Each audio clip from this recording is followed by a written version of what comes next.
हमारे इस YouTube channel के सेगमेंट फास्ट न्यूज में आप तमाम का इस्तकबाल है। इस वीडियो में आप देख सकते हैं कमेंटों में बहुत ज्यादा खबरें। तो आइए शुरू करते हैं वीडियो को और देखते हैं आज की ताज़ा तरीन खबरें।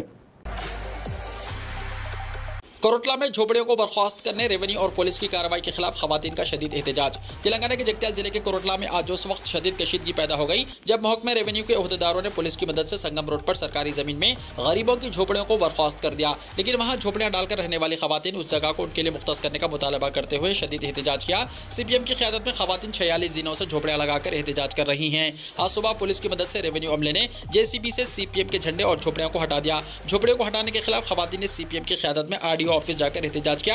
बड़ी तादाद में आरडीओ ऑफिस जाने वाली खवातीन और सीपीएम के लीडरों को पुलिस ने रोक दिया, जिसकी वजह से हालात कशीदा हो गए और पुलिस और खवातीन के दरमियान हाथापाई भी हुई। पुलिस ने खवातीन को हिरासत में लेते हुए पुलिस स्टेशन मुंतकिल कर दिया।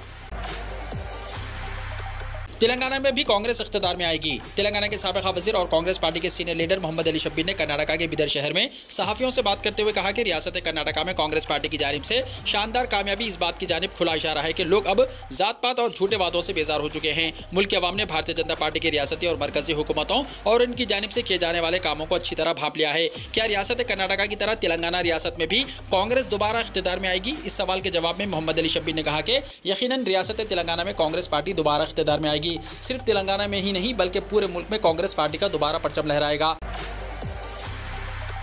इख्तिदार के लिए कांग्रेस और बीजेपी कायदीन का जागती आंखों का ख्वाब, हरीश राव ने कहा।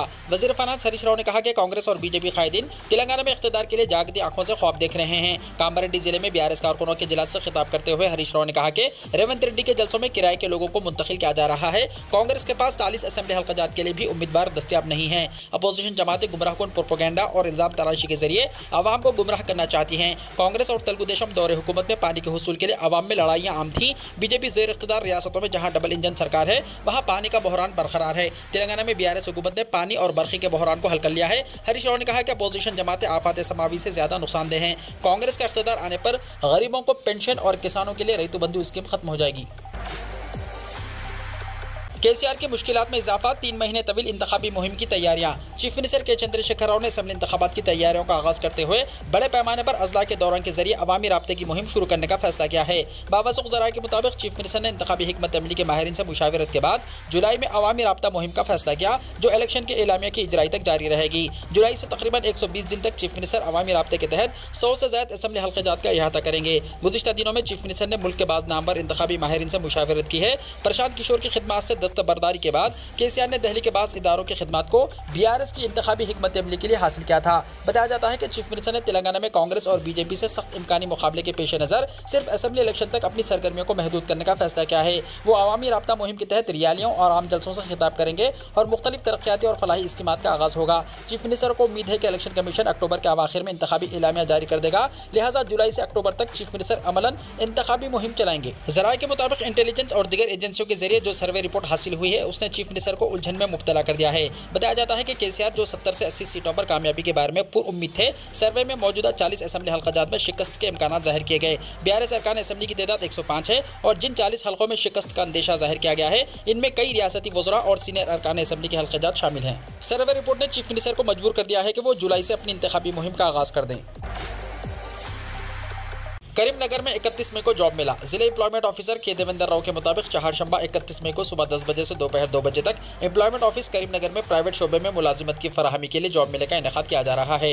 10th क्लास तक डिग्री कामयाब 18 से 35 साल उम्र के ख्वाहिशमंद उम्मीदवार अपने असल सर्टिफिकेट्स और 3 अदद नकल कापी के साथ इस जॉब मेले में शिरकत कर सकते हैं। कंपनी और मुलाजिमत की तफसीलात कुछ इस तरह हैं। Caliber SBI card private limited Hyderabad branch relationship executive 100, data entry operator 20, telecalling 20, team leaders 20, 2 Flipkart private limited Karimnagar delivery executive 20। माहाना तनख्वाह 13,500 रुपये से 16,000 रुपये फराहम की जाएगी। सरकारी दवाखानों में गरीबों को कॉर्पोरेट इलाज की सहूलत। वज़ीर इमारत व शवारे प्रशांत रेड्डी ने कहा कि तेलंगाना में गरीबों को कॉर्पोरेट तरह की तिब्बी खिदमत फराहम की जा रही हैं। केसीआर हुकूमत ने मेडिकल कॉलेजेस और मल्टी सुपर स्पेशलिटी दवाखानों के जरिए बेहतर तिब्बी खिदमत की फराहमी को अपना मकसद बनाया है। प्रशांत रेड्डी ने निजामाबाद के गवर्नमेंट जनरल हॉस्पिटल में 2 करोड़ 14 लाख रुपए के सरफे से फराहम करदा CT स्कैन मशीन और लाखों रुपए के सरफे से हासिल करदा दीगर मशीनों का इफ्तिताह अंजाम दिया। इस मौके पर प्रशांत रेड्डी ने कहा कि गरीबों को CT स्कैन के भारी अखराजात से निजात दिलाने के लिए जिले गवर्नमेंट हॉस्पिटल में मुफ्त सहूलत फराहम फराहम की जा रही है, जिस पर उन्हें इत्मीनान है। उन्होंने कहा कि सेहतमंद तेलंगाना की तश्कील के मकसद से हुकूमत काम कर रही है। उन्होंने कहा कि सरकारी दवाखानों में असली आलात की फराहमी के लिए हुकूमत ने फंड्स जारी किए हैं। प्रशांत रेड्डी ने कहा कि सरकारी दवाखानों में तमाम अहम अमराज के लिए इलाज की सहूलतें दस्तियाब हैं। उन्होंने गवर्नमेंट हॉस्पिटल की तरक्की के इक़दामात पर वज़ीर सेहत हरीश राव से इज़हार तशक्कुर किया। आज़मीन हज के लिए सफ़र में एहतियाती इक़दामात का मशवरा। हज 2023 के आज़मीन हज के लिए हुकूमत सऊदी अरब की जानिब से सफ़र के दौरान बाज़ पाबंदियाँ आयद की गई हैं, जिसके तहत वो ममनू अशिया को साथ नहीं ले जा सकते। हिंदुस्तान में 2000 के करेंसी नोट की वापसी के बाद हिंदुस्तानी आज़मीन हज को मशवरा दिया गया है कि वो अपने साथ 2000 की करेंसी सऊदी अरब ना लाएं। सऊदी अरब में 2000 की करेंसी रियाल में तब्दील के लिए या किसी और मकसद के लिए कबूल नहीं की जाएगी। हिंदुस्तानी कौंसलेट ने आज़मीन को मशवरा दिया कि वो हिंदुस्तान से रियाल साथ रखें ताकि सऊदी अरब में दौरान क़याम अखराजात में दुश्वारी ना हो। इसी दौरान हुकूमत सऊदी अरब ने रहनुमाना खतूत जारी किए हैं, जिसके तहत आज़मीन को पाबंद किया गया है कि वो कोई भी सामान प्लास्टिक के बैग या थैलों में ना रखें, क्योंकि प्लास्टिक बैग को तैयारे में ले जाने की इजाज़त नहीं रहेगी। आज़मीन हज को प्लास्टिक के बैग से एयरपोर्ट पर मुश्किलात पैदा होंगी। आज़मीन हज को मशवरा दिया गया है कि वो कोई भी सयाल मादा यानी लिक्विड अपने सामान में ना रखें। एयरपोर्ट पर हुक्म उसे सामान से निकाल देंगे। पैकिंग में भी आज़मीन को एहतियात करनी चाहिए। नामुकम्मल और नाक़िस पैकिंग के सामान को कबूल नहीं किया जाएगा। अपने बैगेज को किसी कपड़े में ना रखें, क्योंकि सऊदी हुक्काम कपड़े में बंद सामान को तैयारे में कबूल नहीं करेंगे। आज़मीन हज से कहा गया है कि वो पकवान के सामान में खशखश हरगिज़ अपने साथ ना रखें, क्योंकि खशखश पर सऊदी अरब में पाबंदी है और सामान में पाए जाने पर सज़ा भी हो सकती है। चैतन्यपुरी में एक शख्स के गले से तलाई चेन की चोरी। रियासत तेलंगाना के दारुल हुकूमत हैदराबाद में चैन चोरी की वारदातें उरूज पर हैं। अगर आप समझते हैं कि औरतें महफूज नहीं हैं, तो अब यह वाज़ेह है कि मर्द भी महफूज नहीं हैं। अगर आपको लगता है कि अकेली औरतों के गले से जंजीरें छीनी जा रही हैं, तो अब जंजीर छीनने वाले मर्दों को भी नहीं जाने दे रहे हैं। चाहे कितनी ही सिक्योरिटी हो, कितनी ही निगरानी हो, वो बिला खौफ व खतर अपना काम कर रहे हैं। हाल ही में हैदराबाद के चैतन्यपुरी में नामालूम हमलावरों ने प्रसाद नामी शख्स के गले से सोने की चेन छीन ली। वो ओपल में वाक़ जेनपैक्ट कंपनी में सॉफ्टवेयर इंजीनियर के तौर पर काम करते हैं। उन्होंने कहा कि वो अपने दोस्तों के साथ सुबह के वक्त इस इलाके में आए थे। उन्होंने नाश्ता किया और चैतन्यपुरी क्रॉस रोड पर सड़क पर खड़े थे। मुतासिरा ने बताया कि एक्टिवा गाड़ी पर आए 2 हमलावरों ने 40 ग्राम की चेन चुरा ली। उन्होंने कहा कि चोर उनकी गर्दन से जंजीर काटते हुए छीनकर फरार हो गए। ताहम उनके साथ कोई हादसा नहीं हुआ। मुतासिरा ने फौरी तौर पर करीबी पुलिस स्टेशन जाकर शिकायत दर्ज कराई। पुलिस ने मुकदमा दर्ज करके तफ्तीश शुरू कर दी है।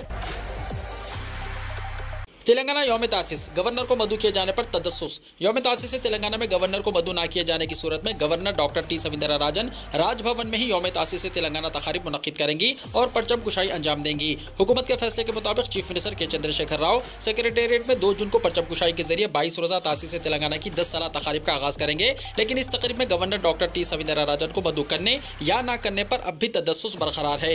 मरकजी हुकूमत ने यौम तासीस से तेलंगाना की तकारीब के एहतमाम का फैसला किया है और मरकजी वज़ीर सयाहत जी किशन रेड्डी खिले गोलकुंडा में कौमी परचम लहराकर तासीस से तेलंगाना तकारीब का इफ्तिताह अंजाम देने वाले हैं। 2 जून को खिले गोलकुंडा में तकरीब के साथ मरकजी वजारत सयाहत से 2 और 3 जून को 2 रोज़ा कार त्यौहार मनाने का ऐलान किया गया है। ज़राए के मुताबिक मरकज की तासीस से तेलंगाना के मौके पर खिले गोलकुंडा में परचम कुशाई और हुकूमत तेलंगाना की जानिब से सेक्रेटेरिएट में परचम कुशाई के फैसले के बाद सियासी हल्कों में यह इंतजार किया जा रहा है कि आया रियासती हुकूमत के प्रोग्राम में गवर्नर को मदऊ नहीं किया गया तो क्या मरकजी हुकूमत के करीब परचम कुशाई में गवर्नर को मदऊ नहीं किया जाएगा। अगर नहीं किया गया तो गवर्नर राजभवन में यौम तासीस से तेलंगाना तकरीब में किसे मदऊ कर सकती हैं, या वो इन प्रोग्राम्स में से किसी प्रोग्राम में मदऊ किए जाने पर राजभवन में तकरीब मुनक्किद नहीं करेंगी।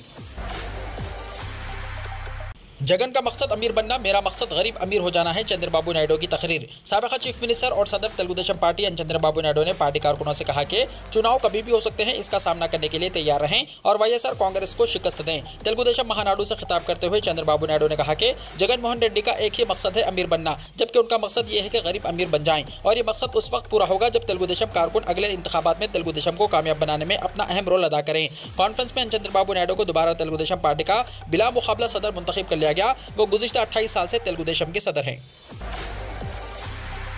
मन की बात प्रोग्राम में एनटीआर को खिराज। वज़ीर-ए-आज़म नरेंद्र मोदी ने प्रोग्राम मन की बात में आन जहानी एनटी रामाराव को खिराज अक़ीदत पेश किया।